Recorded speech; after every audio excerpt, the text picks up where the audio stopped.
Pero si estás en el dominio de Laplace o en el dominio Z, pues qué flojera, si ya estaba en ese dominio, pasarlo al tiempo, discretizar y volverlo a pasar a Z. Debe haber o debe existir alguna forma en el cual en el nuevo dominio puedan pasar sin tener que regresar al tiempo. Y es lo que va a presentar su compañero.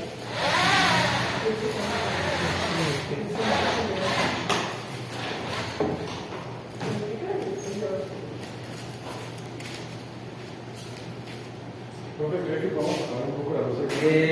Lo que pasa es que se le enseñó el proyector, pero sí, sin ponerlo lo puedo apagar. Pero Es que como está intercalando entre presentación y... Pero se va a ver un poquito mejor. Es que esta es, según yo, como de casi 3.000 números. No, yo no se ha cargado bien, pero adelante, adelante.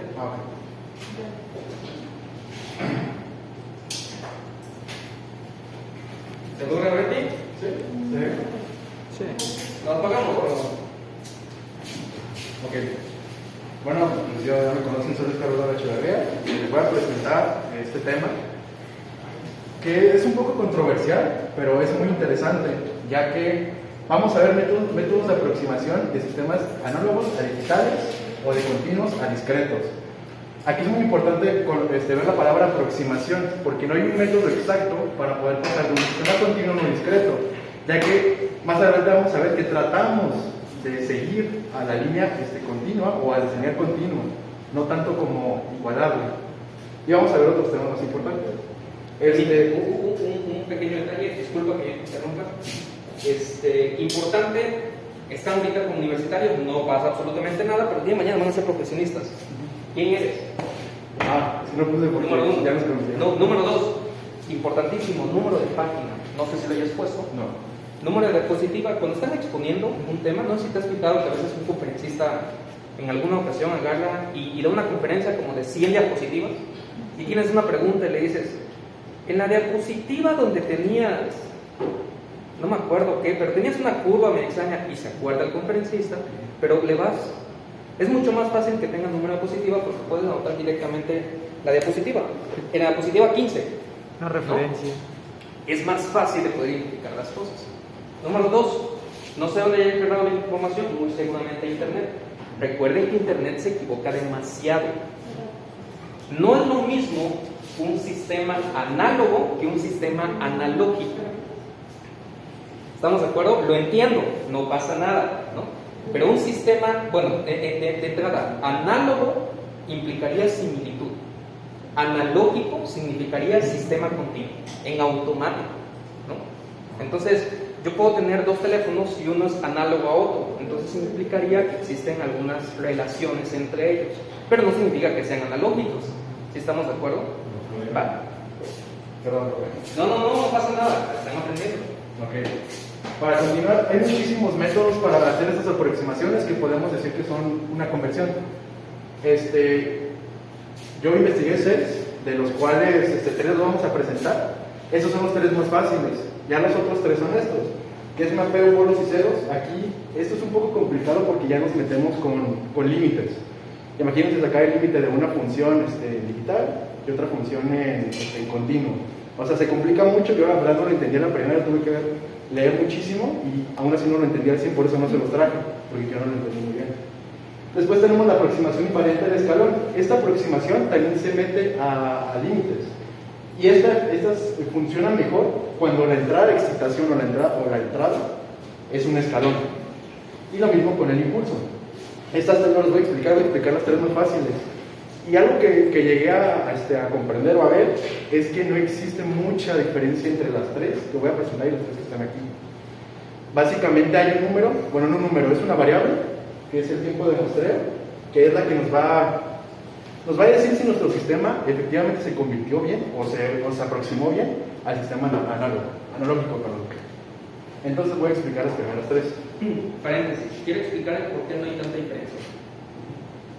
Teóricamente se puede modelar un sistema, pero entre la teoría y la realidad, no sé si les haya pasado a ustedes en laboratorio, entre la teoría y la realidad existen diferencias, ¿no? O sea, si tú agarras y dices un circuito, no sé, resistencia capacitor, nada más, alimentado con voltaje. ¿Cuánto debe dar la corriente en la resistencia si alimentamos con tanto voltaje? Hay ecuaciones bien definidas y te dicen siempre debe dar un valor específico, ¿no? Voy a inventar algo, 3 amperes, ¿no? Te vas al laboratorio y te das cuenta que no son 3 amperes, ¿no? Existe una variación y pues obviamente tiene una explicación de que existen algunos elementos electrónicos que por alguna situación tienen alguna variación entre sus componentes, ¿no? La resistencia, ya te fijaste que en esencia tienen un porcentaje de error, lo mismo los capacitores, lo mismo la fuente, lo mismo tu medidor, ¿no? Sí. Entonces, en principio, el hecho de que puedas modelar de manera exacta a la realidad, sabes perfectamente que hay diferencias. Entonces, la exactitud como tal en el momento real no existe. Por lo tanto, cualquier sistema que vayas a agarrar, si en principio su compañero acaba de decir, no existe ningún sistema exacto, lo único que puedes hacer es aproximación. Por lo tanto, no importa cuál aproximación se esté abordando. Lo que sí importa es cuál da menor aproximación y depende mucho del sistema. Si estoy generando un sistema que yo necesito un error prácticamente mínimo, pues obviamente buscaría una estrategia que en la aproximación diera el mínimo de error. Pero si por alguna situación no me interesa tener un margen de error amplio, da igual cuál sistema. ¿Va? Adelante. Bien.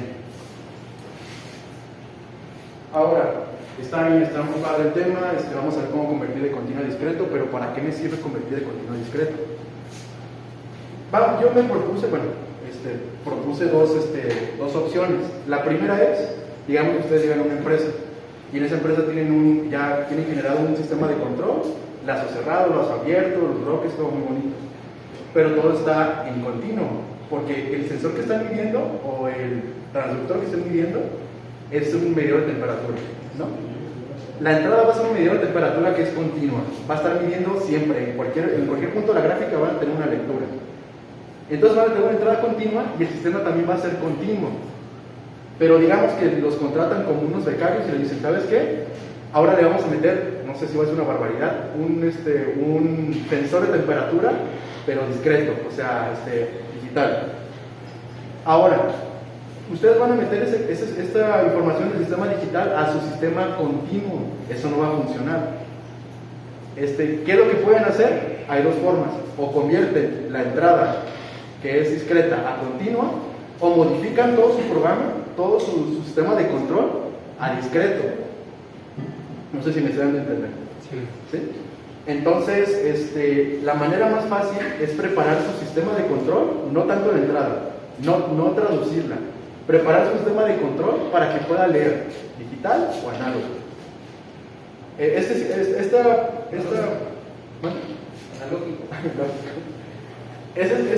método funciona porque van a prepararlo para cualquier entrada, sin importar si es analógico o si es continuo. Y el siguiente postulado es que ustedes les dejan crear un sistema desde cero. Lo mejor es crear su sistema en tiempo discreto desde el principio. Así simplemente van a aplicar un sistema de conversión, que ahorita vamos a verlos, y automáticamente ya tienen todo resuelto. Para mí es lo más sencillo, no sé qué piensan ustedes. Sí, definitivamente. Entonces, ya voy a pasar a los cálculos un poco más pesados. Las siguientes son gráficas, pero esos son más adelante. Profe, me apoya a prender la foto.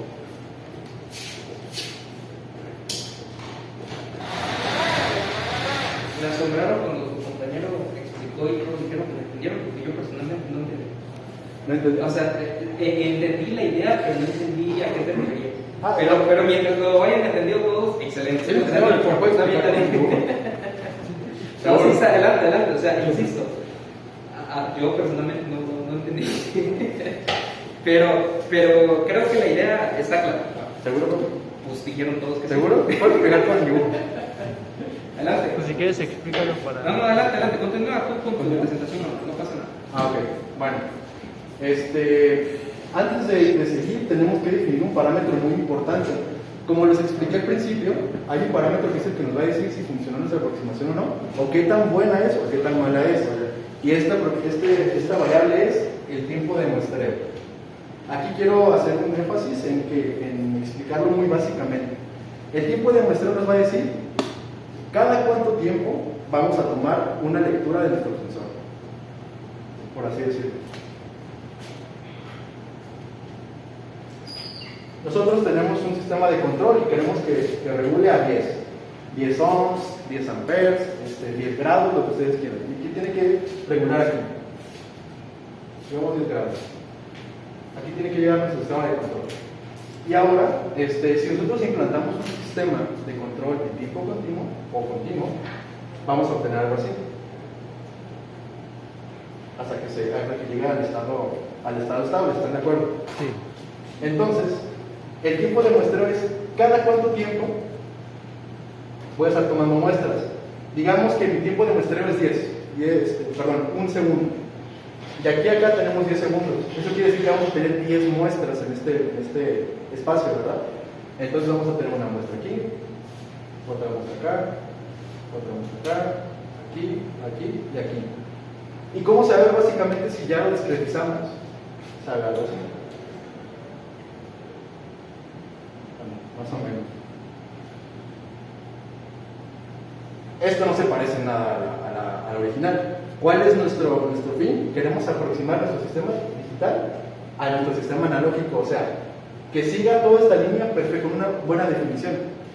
No sé si lo voy a entender. ¿Sí? Vamos a ver esto. Entonces, ese es el tiempo de muestreo. ¿Cada cuánto tiempo vamos a estar tomando muestras? Y ustedes pensarán, bueno, pues yo agarro un tiempo de muestreo de 0.00001 segundos para que tome millones de muestras y tener una definición super pro. Sí, es lo mejor, tener un tiempo de muestreo grande, pero esto no lo podemos decir arbitrariamente nosotros.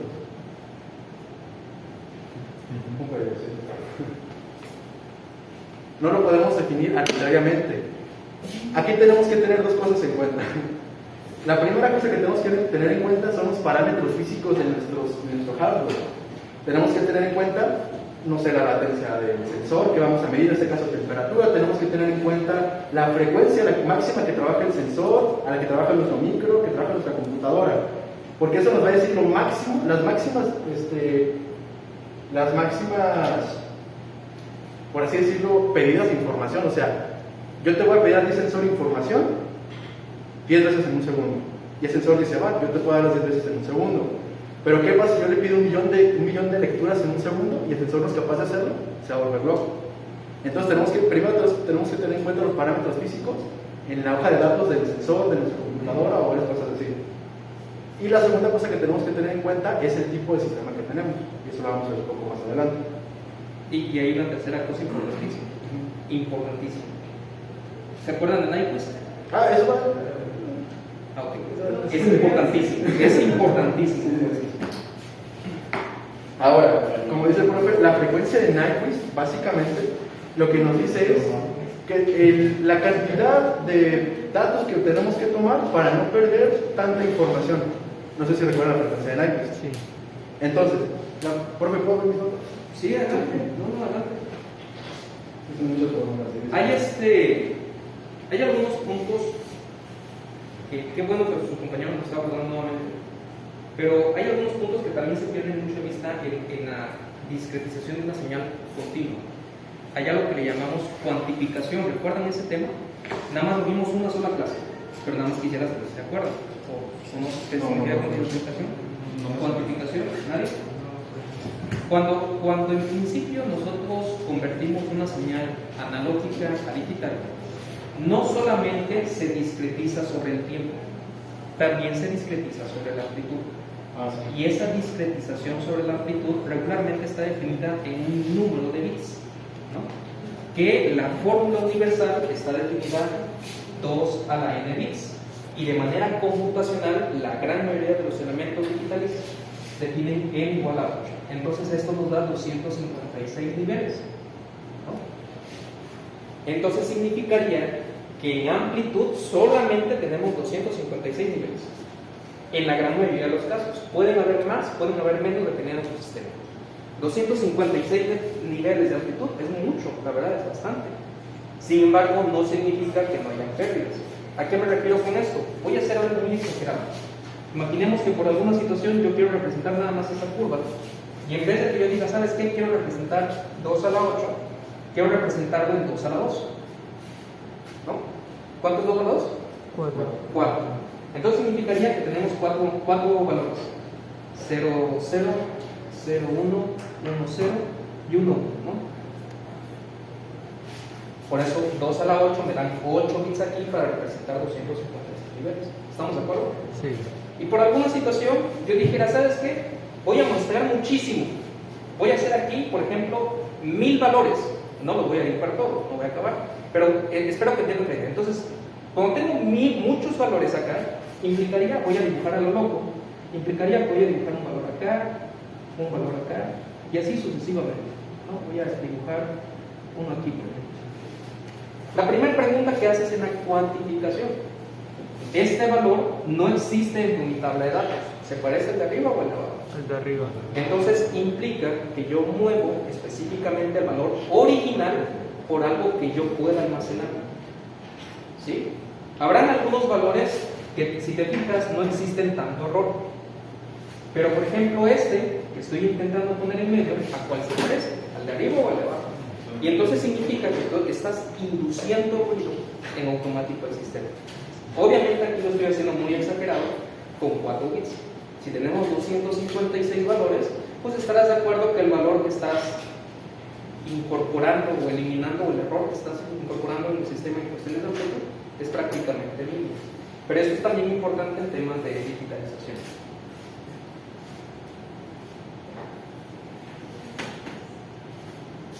Bien, como el profe lo mencionó, hay que tener en cuenta la frecuencia de Nyquist. Básicamente nos dice que la frecuencia tiene que ser mayor o igual a 2 veces la frecuencia máxima. Ok, FN, nada más para identificar cuál es la primera y la segunda. La frecuencia de Nyquist nos dice el número o el multiplicador de la frecuencia para que perdamos el menor número de datos. Adelante. No puede ser igual. No puede ser. En este sistema de modificar o aproximar un sistema continuo no discreto, 2 no es suficiente. ¿Por qué no es suficiente? Porque mientras mayor sea la frecuencia, más definición tenemos a la hora de convertirlo. No es una regla, aquí puede haber un número X, pero el que más funciona y el que investigué es un 10. No sé si estoy diciendo Sí, no, a partir de 8 empieza a funcionar bien. De 2.1 en adelante funciona bien, pero no son exactos. Mientras mayor sea la frecuencia, es mejor. ¿Por qué? Porque resulta que el periodo de muestreo es igual a 1 entre la frecuencia. De muestreo. La frecuencia de muestreo. Entonces, ¿qué pasa si yo aumento la frecuencia máxima? Sí, adelante, tú continúa, disculpa que yo esté corrigiendo algunos detallitos. Es de muestreo, ok, es que viene por allá y se supone que deben tener, perdón. ¿Qué pasa si nosotros aumentamos la frecuencia? ¿Qué va a pasar con el tiempo el periodo de muestreo? Si aumentamos la frecuencia, ¿qué va a pasar con el periodo de muestreo? Se va a hacer más pequeño. ¿Y qué nos interesa? Incrementarlo. ¿Se hace más pequeño? El periodo de muestreo es la distancia que existe entre un valor y el siguiente. Y entonces, cuando se aumentan los valores de frecuencia, se hace más chiquito ese valor y como más muestra. Se me fue la onda. Sí, es correcto. Si aumentamos la frecuencia máxima, va a disminuir el tiempo del periodo de muestreo. El periodo de muestra. Entonces, ¿qué va a pasar si lo disminuimos? Es mejor para nuestro trabajo, ¿no? Mientras más pequeño sea, más lecturas tenemos, por así decirlo. Fue lo que dijimos al principio. Entonces, mientras compañeros de lecturas, pregunta general: ¿por qué? Bueno, ahí dice su compañero que puede ser 10, ¿no? ¿Qué pasaría si yo ganara 2000? Pues está bien, pero pues abarca muchos datos y mucho almacenamiento de memoria. Problema, memoria. En eso se ve. Sí, a grandes rasgos lo que sucede. Una pregunta, ¿es FM o FN? FN. Lo mismo pasa a mí cuando Es que el de acá es el medio De muestreo. Y como lo dijo el profe y David, exacto. Nosotros no podemos aumentar la frecuencia como se nos antoje que nos convendría. Aumentar la frecuencia para que nuestro tiempo el periodo de muestreo sea muy pequeño. Tenemos que tomar en cuenta otra vez los parámetros de nuestro sensor. ¿Qué tantas veces le podemos pedir información por segundo para no pasarnos? Si nos pasamos, vamos a tener un sistema que se vuelve loco. aparte de la memoria que se va a gastar. Y eso es una realidad, ¿eh? No sé si ustedes vivieron, lo más seguro que sí, una guerra entre yo tengo un dispositivo celular de la marca Apple y tú tienes un dispositivo celular de la marca Apple. La guerra no solamente estaba en los dispositivos, sino también en los reproductores de música. Ahí hubo mucha guerra. Existían los reproductores de MP3 y los reproductores de Apple, que eran los dichosos iPod. Y siempre presumían los de Apple. Es que el mío se escucha mejor porque pesa más el archivo. Y efectivamente tenía una frecuencia de muestreo más grande y implicaba un periodo de muestreo más mejor. Y decían a grandes rasgos, digamos, sin conocimiento de fondo, que se escuchaba mejor la calidad.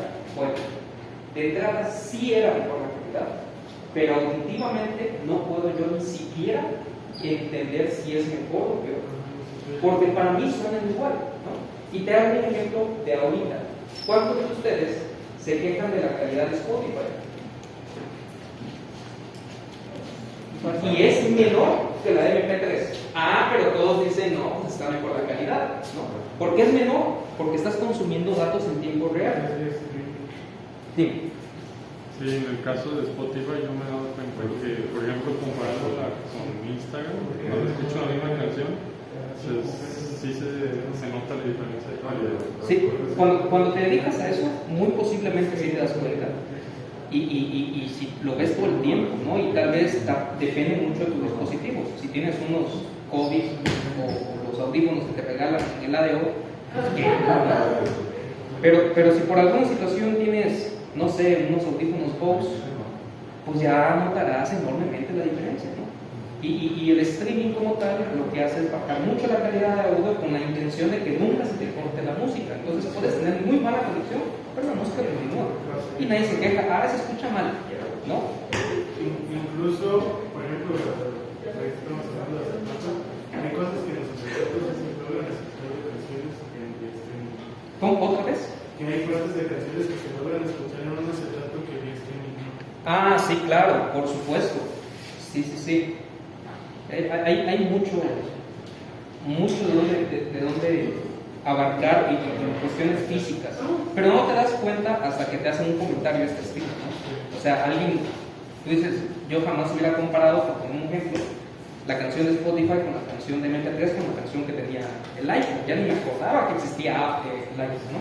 O si tú me dices, lo quiero comparar con un disco acetato, pues obviamente la gente que le encanta la música te va a decir, es mejor eso.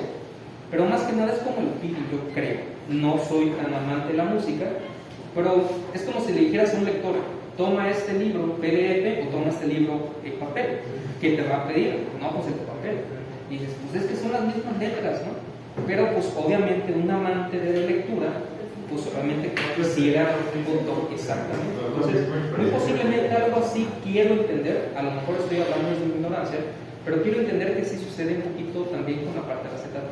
Porque el acetato también tiene un efecto muy particular en el sonido de fondo, el sonido totalmente limpio. Perfecto.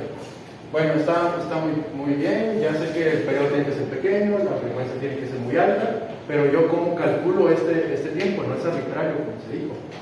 Se tiene que tomar la frecuencia máxima. Esta fórmula nos dice que la frecuencia máxima tiene que ser mayor, igual a mayor.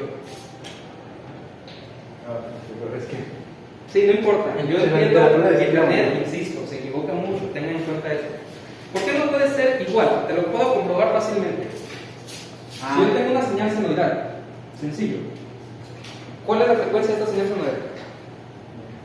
Es una. 1, claro. ¿Y el doble? 2, perfecto. Entonces yo necesito sacar dos muestras. 1, 2, se acabó. ¿Por qué no tomo la primera? Porque esta corresponde a la anterior, ¿no? Aquí tiene una señal senoidal y agarro esta y esta, si te fijas. ¿Estamos de acuerdo? Entonces yo agarré estas dos muestras, junto las muestras y nuevamente hago la señal original. Ahí está, ¿se parece? No. Por supuesto que no. Por eso no puedo escribir. profe, pero eso es con la frecuencia de nadie, pues, ¿no? ¿Qué supone que Es lo mismo. Es que en este omega con n es igual a 2πf. Quitas 2πf y ¿qué te queda? Que me ves la frecuencia. Esa es la primera. La segunda, el periodo de muestreo en frecuencia implica la velocidad, en periodo implica la distancia. Es lo único que significa. Pero es exactamente lo mismo. Exactamente lo mismo. Nada más que dicho de otra manera, pero es más conocido la frecuencia de Nyquist que yo te pregunte el periodo de Nyquist. Nadie lo conoce. Tú buscas en lectura y no es un concepto. Pero la frecuencia de Nyquist todo el mundo lo conoce. Sabemos que la frecuencia máxima tiene que ser a la omega máxima. Omega máxima es muy interesante porque omega máxima se refiere a los polos de nuestro sistema y ahorita vamos a ver más adelante. Entre 2pi. Nosotros definimos que nuestra frecuencia, donde lo puse, bueno, la frecuencia tiene que ser 10 veces multiplicado por la omega máxima. Aquí está, entre 2pi. Simplemente pues eliminamos esto y nos queda entre 5. Ahora, ¿por qué me brinqué a esto? Porque sabemos que t es el inverso de esto. A la hora de sacar el inverso, se modifica el mayor a un menor que. ¿Qué nos dice? Entonces, que el periodo de muestreo tiene que ser mayor a pi entre 5 por los polos, el polo mayor de nuestro sistema a tomar. Ok, voy a borrar esto, no nos interesa esto, solo fue cómo lo obtuvimos. Y ya vamos con lo bueno, que son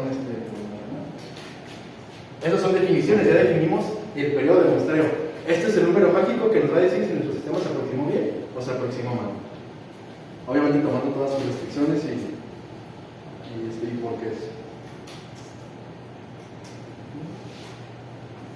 Perfecto. Vamos al primero.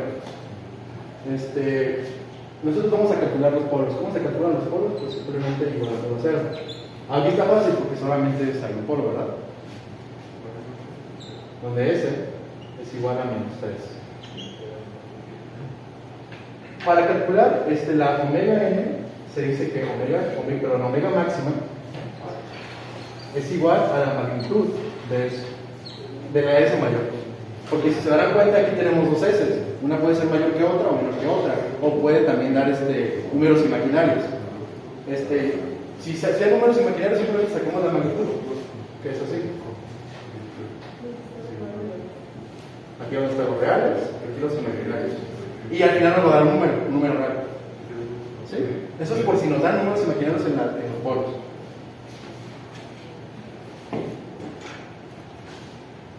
Listo. Entonces obtenemos que la omega máxima de este sistema es igual a 3 positivo. ¿Alguna duda de esto? No. Dices que se toma el absoluto de la solución mayor, ¿verdad? De la mayor. Sí, siempre la mayor. ¿Sí? Sí. Entonces ya obtuvimos la W máxima de este sistema. Si quieren vamos a obtener una vez la W máxima del otro. La W máxima. Simplemente aplicamos la chicharronera, yo lo tengo solucionado porque está preparado. Y es la raíz. ¿Vale? 2 y 3. Sí, menos 2 y 3. Entonces, ¿cuál es la mayor? 3. ¿Aquí qué es?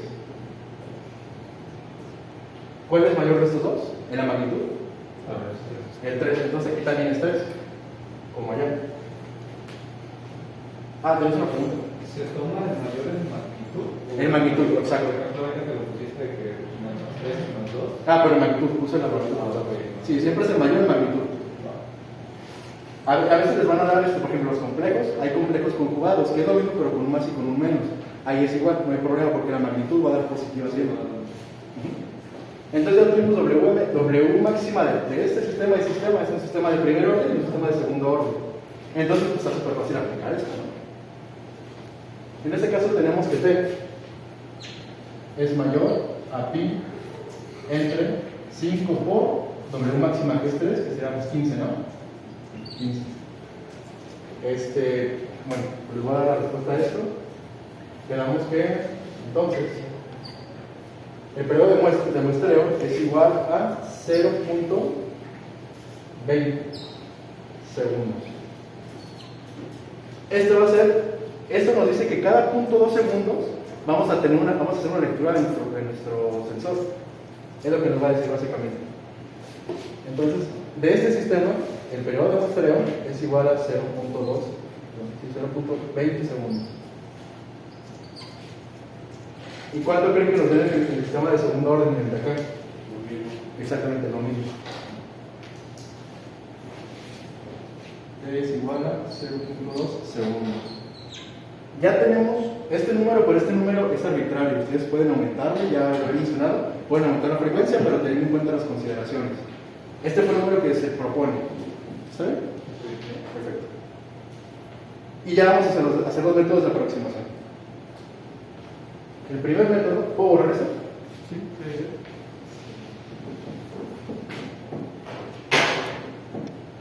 El primer método es el más fácil de todos. Y como el profe lo mencionó, no hay mucha diferencia entre otros.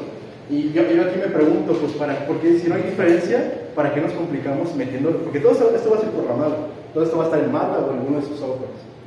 ¿Para qué meterle límites? ¿Para qué programar límites? ¿Para qué programar tantas cosas que ocupan memoria y recursos? Si podemos aplicar la más fácil. Ahí la pregunta es del profe. Porque la aproximación que da puede ser más exacta en uno que en otro. Nada más por eso. Y insisto, depende del sistema que estás haciendo. O sea, si por alguna situación estás haciendo, voy a inventar algo, un elevador, y existe un nivelador entre el nivel de la plataforma y el piso al que llegas, ¿no? Y existe un error, que lo han visto, un error de 2 centímetros. ¿Te molesta? No.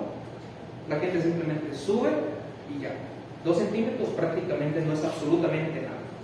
Pero si yo hago, por ejemplo, un dispositivo, como ahorita estamos viendo, lector de temperatura, y yo digo, ¿sabes qué? Me equivoco por 2 grados, pues obviamente ahí no me conviene, ¿estás de acuerdo? Exacto. Entonces va a depender mucho del tipo de exactitud que requieras para el sistema. Bien, el primero y el más sencillo es la aproximación hacia adelante. No sé si se diga hacia adelante o hacia adelante, pero si lo voy a poner hacia adelante. Ahora, hay que tener en cuenta que la equivalencia de la que vamos a partir es esta. Z es igual a E a la S por el periodo de muestreo. ¿Sí está claro qué significa Z y S? S es la variable o en continua que está en términos de Laplace. Y Z, pues es la variable discreta que está en Fourier. No, que está en Z. Exacto. Sí. El Fourier es omega. En Z. Sí, es la frecuencia. Sí, no es transformada de Fourier. Si fuese Fourier, pues sí sería Fourier, pero con más Z. Que esta es la que estamos viendo, esa fue la que vimos. Continuo o discreto. Discreto o continuo. Es para pasar de un campo a otro. Y pues simplemente este es un número. Ya vimos que en este caso es 0.2. Esto es lo que nos va a decir, es lo que nos va a revelar cómo aproximarlo con este método. Este método también se conoce como Euler hacia adelante o aproximación hacia adelante. ¿Cómo me dijiste? Euler hacia adelante. Euler hacia adelante. El número S se llama Euler. Ahora, vamos a partir de esta igualdad o la definición de Euler a la X. En este caso, pues sabemos que es una suma de la variable entre su factorial correspondiente hasta el infinito. En este caso no nos conviene tomar hasta el infinito, nos vamos a centrar en sistemas, por así decirlo, de primer grado. En la primera variable, que sería 1 más x entre 1 factorial, que 1 factorial es 1. Entonces sería 1 más x. Haciendo esta aseveración, obtenemos que e a la x es aproximadamente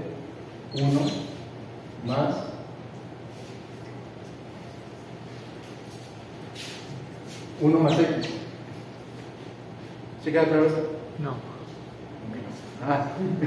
¿Sí es pregunta de verdad? Sí, es pregunta. Checa. Esta e a la x se define como una sumatoria de estas expresiones, que sería x entre 1 factorial más x al cuadrado entre 2 factorial, y así hasta el infinito. Está x a la n va aumentando un grado exponencial y va aumentando también un grado de factorial. Aquí no nos conviene agarrar el cuadrado para adelante, pues porque iría hasta casi al infinito. De hecho, tomamos el del primer orden, que es el que está a la 1. Entonces solamente vamos a tomar estos dos valores, ¿estás de acuerdo? Porque el siguiente sería x al cuadrado. ¿Sí? Y pues sabemos que 1 más x entre 1 factorial es 1. Entonces quedaría 1 más x. Entonces, Euler se define como 1 más x en este caso, que es una aproximación.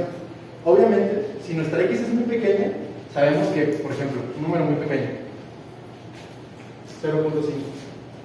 La siguiente sería 1.5 entre 1 más 0.5 al cuadrado entre 2. Este número es más pequeño que este, muchísimo más. Creo que está de un medio y está de un octavo. Más o menos me acuerdo. Entonces, ¿qué nos dice? Que va a tender a 0. O sea, va a ser tan chiquito que va a ser 0. Entonces los números pequeños no nos importan. Nos importa solamente estos dos. Se pueden despreciar porque se aproximan. Sí, se desprecian porque son muy pequeños. Todos de aquí para acá son muy pequeños y tienden hasta 0. Entonces, pues los quitamos, son tan pequeños que no nos interesan. Entonces agarramos solamente esa igualdad y eso nos va a facilitar muchísimo este análisis. Porque recordemos que es una aproximación, todos son aproximaciones. ¿Sí? Muy bien, ya. Entonces, si tenemos que a la x es 1 más x, podemos decir que e a la s por t es aproximadamente 1 más s por t. Sí. ¿Sí? Entonces, tomando en cuenta esta definición de que z es igual a e a la s por t, simplemente cambiamos que esto es igual a z. Por eso. ¿Sí? Entonces, si z es igual a 1 más s por t. Entonces ya tenemos nuestra aproximación en términos discretos y en términos continuos, la conversión. ¿Ok? Simplemente vamos a despejarla a eso. La s es igual a z menos 1 entre el periodo de muestreo. Esta es la mágica, esta es la buena para este. Ahorita voy a borrar todo este procedimiento y voy a dejar más esto.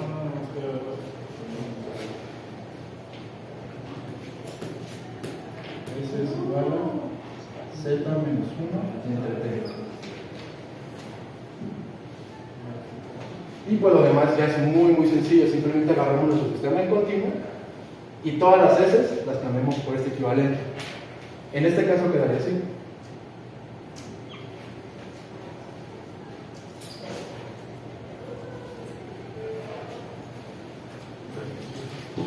Entre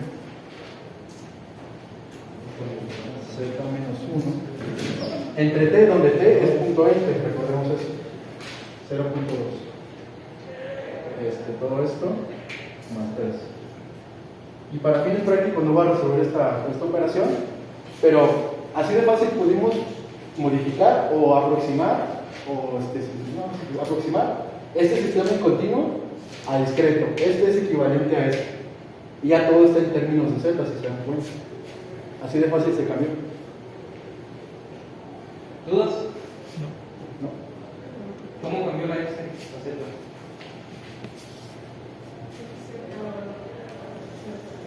Esas preguntas de seguimiento. Preguntas, ¿sí? Sin dudas. Me dijo que no le puso atención. ¿Alguien me puede explicar cómo sacó esa fórmula? S de Z menos 1 entre T.